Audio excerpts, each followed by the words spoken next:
C'est un avion d'entraînement avancé de type Lead-in Fighter Trainer conçu pour simuler le cockpit des avions de chasse plus grands. Il peut aussi effectuer des missions d'attaque légère et de reconnaissance, avec une charge allant jusqu'à 3000 kg. Le Yakovlev Yak-130 a d'abord été développé conjointement par l'entreprise italienne Aermacchi, mais le partenariat a été dissous en 1999 et ils ont poursuivi leur développement séparément.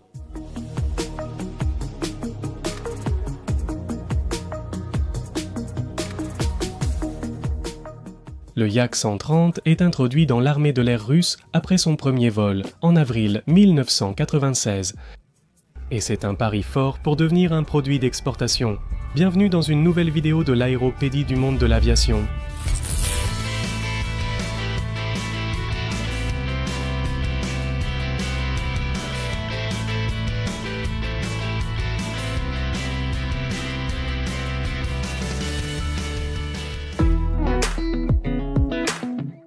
Début 90, le gouvernement russe a demandé à son industrie de concevoir un nouvel avion pour remplacer les vieux avions d'entraînement à réaction comme les Aero L-29 Delfin et le L-39 Albatros. 5 bureaux d'études ont présenté des propositions. Parmi elles se trouvaient Sukhoi, Myasishchev, Mikoyan et Yakovlev. Mais seules les deux dernières ont été sélectionnées pour produire des prototypes et construire les Mikoyan MiG-AT et le Yakovlev UTS.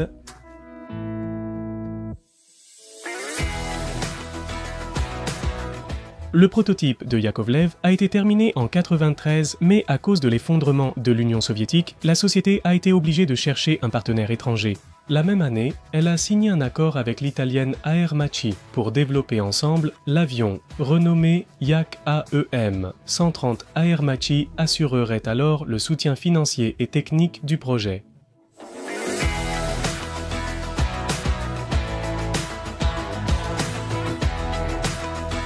Le premier prototype, appelé Yak-130D, assemblé en Russie, a effectué son premier vol le 25 avril 1996. En 1999, les différences de priorité entre les deux entreprises avaient entraîné la fin du partenariat. Chacune d'elles a développé cet aéronef indépendamment.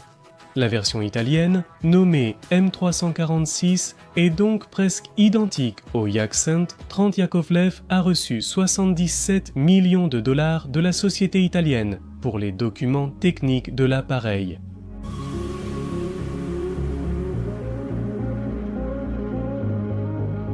En mars 2002, après avoir été en concurrence avec le Mikoyan Gurevich Advanced Trainer, ils ont choisi la proposition de Yakovlev, car ils la considéraient supérieure. Il assurait à la fois la formation et le combat léger, remportant ainsi l'appel d'offres.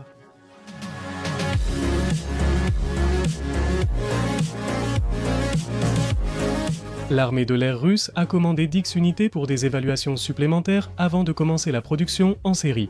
Vers le deuxième trimestre de 2003, le prototype de cet avion avait effectué avec succès 450 vols d'essai, y compris des démonstrations de vol à haute maniabilité pour la formation des pilotes de chasse sur des avions à haute performance de vol.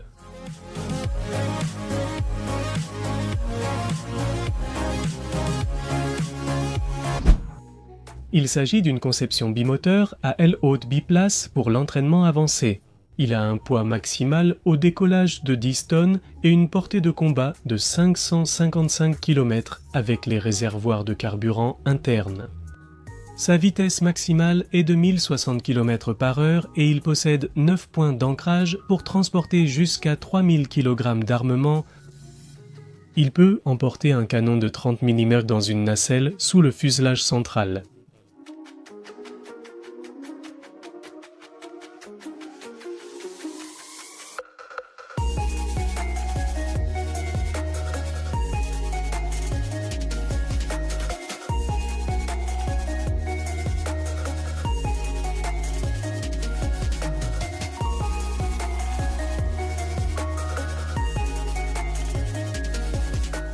Il possède un grand espace interne pour transporter du carburant et la conception du fuselage permet d'obtenir une grande capacité de portance.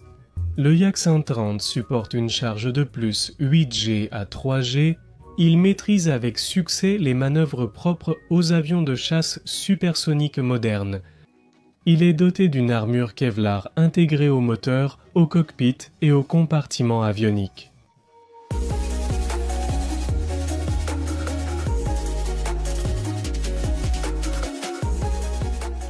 Il peut être utilisé depuis des pistes d'atterrissage et de décollage courtes, non pavées, de petits terrains d'aviation non préparés et des routes. Selon le fabricant, la structure est conçue pour 30 ans de service, avec une durée de vie de 10 000 heures de vol ou 20 000 atterrissages lors de missions d'entraînement et de combat.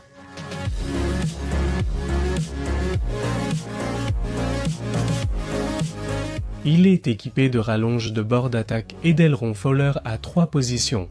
Les ailerons Fowler sont des ailerons divisés qui se déplacent d'abord vers l'arrière puis vers le bas pour offrir un important gain de portance.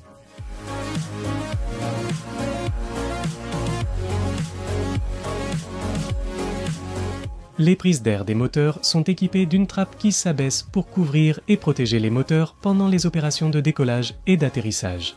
Sur des pistes aériennes secondaires non préparées, routes ou chemins de terre, lorsque les trappes se ferment sur les prises d'air des moteurs, d'autres trappes s'ouvrent sur le fuselage central pour augmenter le flux d'air entrant vers les moteurs.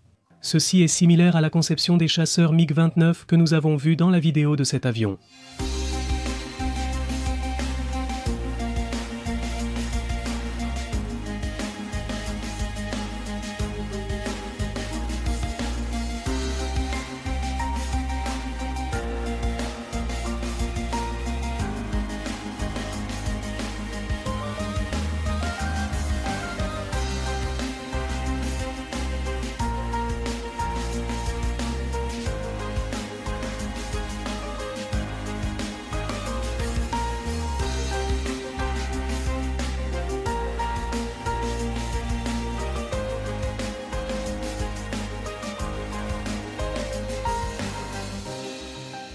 Il est équipé de 2 turboréacteurs. Ivchenko Progress AL 222 dispose d'un système de commande fly-by-wire ainsi que de commande sur la manette des gaz. Les panneaux de contrôle sont équipés d'écrans affichage à cristaux liquides modernes qui peuvent être adaptés selon les exigences du client. Le pilote sélectionne le modèle d'avion pour l'entraînement dans le logiciel du système de contrôle de l'appareil, en simulant sur l'ordinateur de bord du Yak 130 afin d'imiter les performances de vol. Manœuvres en vol, virages serrés et décollages-atterrissages pour les missions d'entraînement des pilotes et la simulation de combat entre différents types d'avions, qu'ils soient russes ou occidentaux.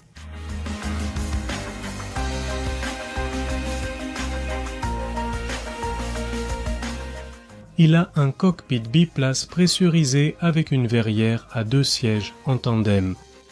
Le pilote instructeur est à l'avant, le copilote ou élève pilote à l'arrière. Tous deux sur des sièges éjectables 00 SWK 36. L'appareil a une grande verrière s'ouvrant vers la droite, et les membres d'équipage montent à bord par une petite échelle qui se déploie sur le côté gauche du cockpit.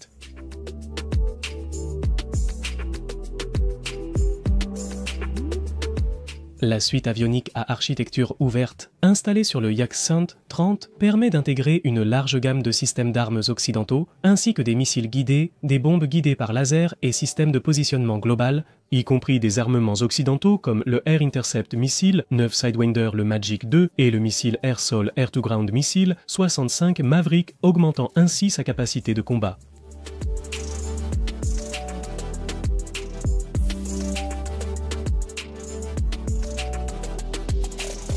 Le Yak 130 est équipé du radar OSA, capable de suivre simultanément 8 cibles aériennes et 2 au sol.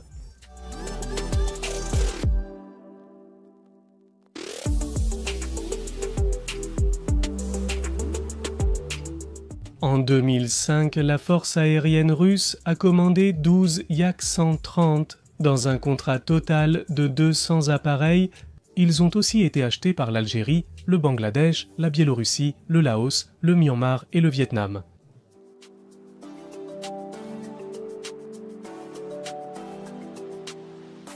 Jusqu'à une nouvelle vidéo. Vous pouvez suggérer les aéronefs à présenter dans de futures vidéos, comme le Yak 130 très demandé. À la prochaine édition. Je suis Marcos, voici l'Aéropédie.